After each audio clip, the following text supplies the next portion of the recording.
Someone just said, "Keith, will you say the word wow?" And he did, and the crowd went wild.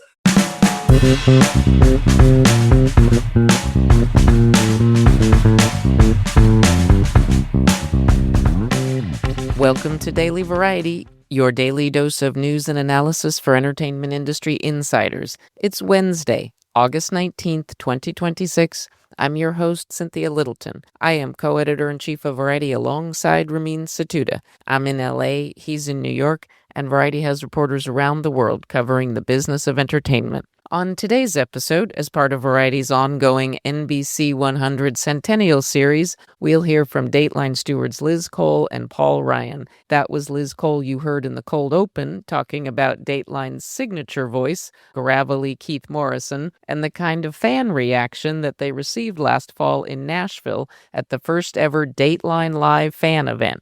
Cole and Ryan have a lot of perspective on how the news magazine has evolved and adapted over the years. In its current form on NBC, Dateline enjoys a 2-hour time slot where they get to dive deep into true crime tales that are told with an emphasis on giving victims a voice and presenting a story in which justice is served, or at least in progress. Dateline has become a TV institution since its launch in 1992. It's undergone a number of format and personnel changes since then. The current iteration has Dateline more ubiquitous than ever across linear, digital, free streaming, broadcast syndication, podcasts, social media, and live media platforms. We'll hear from these two top leaders about how they make it all work in a 24/7 news environment. But before we get to that, here are a few headlines just in this morning that you need to know. It's the Mariska Renaissance. Law & Order SVU star Mariska Hargitay is everywhere all at once, including on Variety's cover, which published today in print and online, and she is loving every minute of it. Hargitay is about to host the Emmy Awards on September 14th. She's nominated as a documentary producer for her thoughtful HBO doc, My Mom Jane. And she recently made her Broadway debut, all the while holding down her day job at SVU. And on top of everything else, her beloved Knicks became world champions for the first time since she was in grade school. Hargitay became one of the faces of the team as the underdogs went all the way in a championship season that nobody could have scripted. My great colleague Daniel D'Addario does a terrific job of capturing the Hargitay supernova at this fabulous moment in her career. Do not miss it, and the photos are to die for. Heroes creator and showrunner Tim Kring has penned a beautiful tribute to Hayden Panettiere for Variety. Kring gets very specific about what made her such a great actor and such a standout presence in any room. She was the kind of actor that showrunners yearn to work with, Kring writes. My colleague Gene Mattis has a smart look at the progress in Washington, D.C. toward getting a federal production tax incentive passed. Shockingly, there is bipartisan support for this measure. Paramount Skydance chief David Ellison has been on the Hill actively lobbying for it. It wouldn't hurt Ellison's standing in the industry if he helped bring that home for Hollywood. And finally, R.I.P. to ESPN co-founder Bill Rasmussen. He took an enormous swing on launching national TV's first ever all-sports channel in September 1979. Media and sports have never been the same. All of these stories and so much more can be found on Variety.com right now.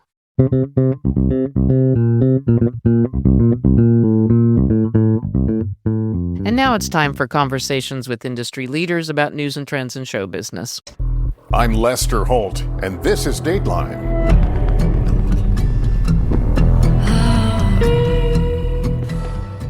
Liz Cole is senior executive producer of Dateline and president of NBC News Studios. Paul Ryan is executive producer of Dateline and a 14-year veteran of NBC News. The two are at the helm of the content engine that Dateline has become over the past decade. NBC News has deftly managed this asset for the digital age.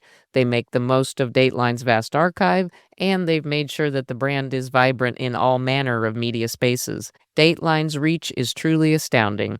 In the second quarter of this year, the show was viewed in broadcast and syndication by an astounding 92 million viewers.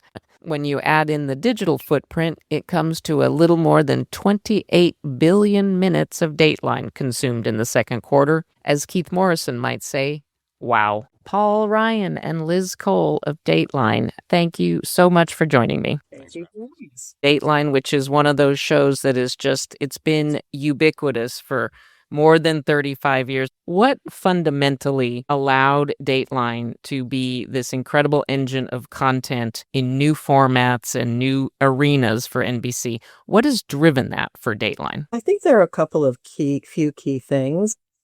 At our core, we're journalists, and we have great storytellers who work for the program. People come to us knowing that because we're associated with NBC News, the stories that we are telling are true. They're grounded in journalism, but we also tell them in a really interesting way, in a way that's really guided by folks like Keith Morrison, Josh Mankiewicz, Andrea Canning, Blaine Alexander. We're really happy that Lester's working with us full time now. They just tell a story in a way that they hook you in the first minute, and they're going to keep you all 2 hours through 11 commercial breaks. And there's a real art to that we've developed over the years. And the thing that we've tried to do is to really take those core fundamental principles and adapt them to different mediums. So when we do an original podcast series, we are going to tell that story differently than we would when we're doing it on NBC, where we have a fixed amount of time and actual commercial breaks that we like to hit. Keith, frankly, loves this because it gives him so much more freedom to tell a story in a different way, describe things in a longer way, and really kind of have a more slowed down lyrical pace to what he does. And if we're telling something for digital, it might be much shorter, just sort of geared towards that audience and really talking to our social media community. That's something that we spend a lot of time doing. Also kind of building that community of folks and moving them from platform to platform. Paul, what has allowed Dateline to scale in the way that it has? So I think one important thing is we're very disciplined and we've defined the brand very clearly and well. And the audience knows what to expect from us. They know they're going to get great storytelling. They know they're going to get very good reporting. We think our reporting makes us stand out from many of our competitors.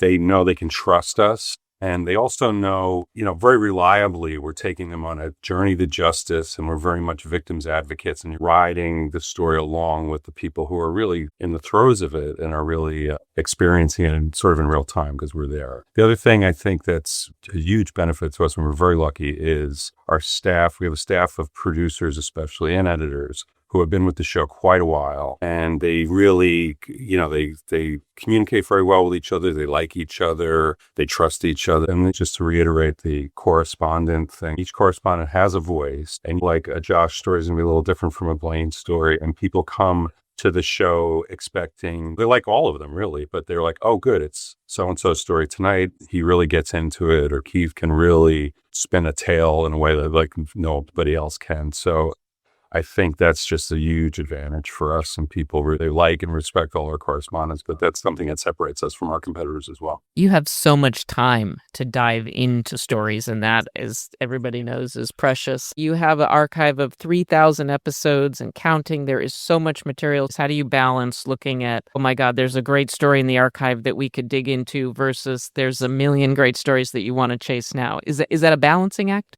It is. When you're talking about podcasts, often the stories that we've done, if we told a story 10 years ago, it might have been when we only had 1 hour available to us on NBC because that's the way the schedule worked. We didn't have a 2-hour, time block. So we realized, we go back and look, that there's a lot of material that we had to leave on the cutting room floor simply because in 40 minutes, when you factor in the commercial breaks, that's not a lot of time. And now if you go back and retell that story as a podcast and you can tell it over 6 episodes, suddenly you just, it opens up all sorts of storytelling avenues and detours. And then we don't just rest on the archives. We often go back and do some additional reporting. And some of the podcasts we've done have had completely new chapters that they didn't have when we told the story the first time. And that's been really, really exciting. Because we put our stories in circulation after they air on NBC, and we have for years and years, we're constantly keeping track of them and staying attached to them and updating them as we go. So we actually even though they're archival and they're older, we do sort of have a really good sort of feel for them. And that's just like a benefit of us, keeping all these shows alive and syndication stream measures. I think one good specific example is the story about Pam Hupp. This is a story we covered on Dateline 4 or 5 times. And then after that, it became our first original podcast, and it was Keith, and it was 6 episodes. And then after that, it also became a scripted adaptation starring Renee Zellweger and produced by Blumhouse for NBC. And that was a story that, honestly, when it was first pitched, we weren't even sure we wanted to do it, but the producer was really dogged and said, no, this is a really interesting story. And at the time, the person at the center had been wrongfully convicted. So we covered it when he was in prison, when he got out of prison, and when ultimately another woman was arrested. And we will do that story again when she goes to trial coming up next year. Mm-hmm. Have you seen any changes, like the composition of your linear audience from the Dateline 24/7 streaming channel on Roku and Pluto and all of these free streaming platforms? You can literally watch Dateline 24/7. Plus, you've been very successful in syndication for going on 10 years. Yes. I mean, there was a period of time where I worried, are we putting in Dateline too many places and will there be diminishing returns? I've completely come out the other side now to really thinking that more is more. The more places where we're distributing the program, it's making the community of people who watch the show larger, more passionate. And the other thing that's really interesting is that we're picking up different demographics on different platforms. So our podcast audience is younger than our television audience. Our streaming audience is younger than our television audience. But we see it as a way to find new people who are watching or listening to Dateline and then to pull them through all of the different platforms. So maybe, I'm always surprised we will come across younger people who will say, oh, I didn't realize that Dateline was a TV show. It's been a TV show for 35 years. And they at first just think, oh, it's just a podcast. But great. Start listening to the podcast. Now come watch it on NBC, on Peacock, on streaming on the 24/7 channel. That's what we're really trying to do, is convert viewers to all the different ways that you can consume a show. Yeah, and honestly, even if they don't convert, I mean, each platform is additive. The most basic podcast we make is we just take the Friday night show and make it a podcast. And there are people who only really want to experience that show that way. And it plays very well as a podcast. Sometimes I truly marvel at the number of people who are consuming Dateline on any given day, month, or week. I mean, it's a really large number. Liz, let me ask you, in your role as president of NBC News Studios, how has having that expanded production capability for storytelling, how has that influenced Dateline? There's sort of a good, interesting flow back and forth from Dateline to studios and studios to Dateline. There are some Dateline stories that we have adapted into documentaries. So it may have started, we did a documentary with Julie Cohen a few years ago for Focus Features called Everybody, that had begun with a Keith Morrison story many years ago. And then Julie, who was actually a producer at Dateline before she went on to become the great documentary director that she is now, really remembered the story and it resonated with her. So she figured out a way to turn it into a full-blown documentary. We did a documentary last year for Netflix. It was a co-production with the BBC. And it was a big portion of that was an interview that we had done for Dateline with Eileen Wuornos back in the very early days of Dateline. But we had this tremendous interview with her that we paired with some archives that the BBC had come across. And so that was a great way that it started on Dateline and went to Netflix. And then I think also working with so many different outside filmmakers through NBC News Studios, for me, it just brings back different storytelling techniques, different visual techniques that we can, subtly incorporate to Dateline. Dateline is a very, as Paul said, fixed brand, but the story of Dateline really is the story of evolution. We are always looking for ways to evolve the brand and adapt. And I think sometimes dealing with these outside filmmakers just brings in some ideas that we might not have had if we'd just been working in our own closed ecosystem. So you did a very successful Dateline Live event in Nashville last fall. I know there's more on the horizon. What did you learn about your audience from that experience? I think how devoted they are. They really care about the stories that they're watching, too. They were so interested in hearing from some of the people who participated on stage, who had been in some of our stories, and hearing about their lives and what had happened ever since. Yeah, and it's very gratifying, honestly. It's like the things we think are important, they really think so, too. I mean, we know they like the show, but holy cow. They were into it. Audience questions, and someone just said, Keith, will you say the word wow? And he did, and the crowd went wild. But it really goes to show just the intimacy. It's a cliche, but it's true. Television comes into your home. They choose to watch you every week or now engage with you in the car and at the laundromat. It's really something, and never take for granted the power of this medium. Okay, my last question for you. What would you identify as the hallmarks of a Dateline story?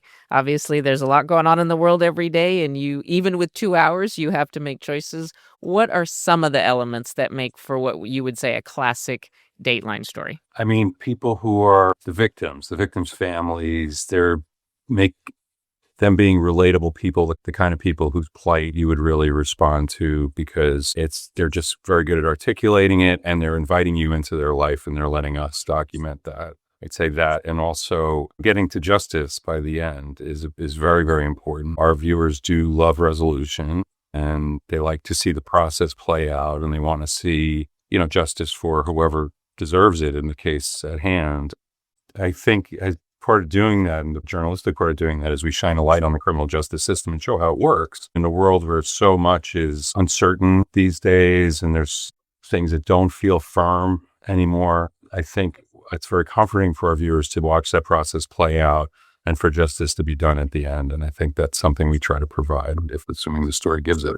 I agree with all of that, but also mystery, suspense, and a twist. Ideally, if you're watching a Dateline episode, you haven't figured out by acts 1, 2, 3, 4, or 5. You want to keep watching to really see what happens. Thank you both so much. I appreciate your time and your thoughts. Thank you, Cynthia. Great talking. The one thing they don't tell you about working for Dateline is it's an amazing place. You're a lucky dude if you work for Dateline.